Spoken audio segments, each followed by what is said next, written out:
Hello guys, in this video we are going to know how to download the Visual Studio Code and also the Node.js.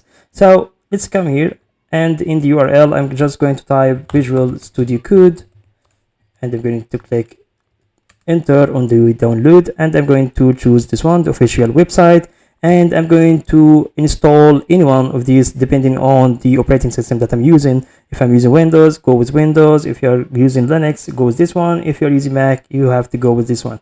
And next I'm going to install the Node.js. So let's type it in here, and again we are going to the official website again, and you are going to scroll down, and here you need to choose either Windows, Mac OS or Linux, and then you just click here to download it. I will not download it since I have it already on my machine, and there's nothing fancy about it. You'll just click install, next, and then install, and everything will be ready for you.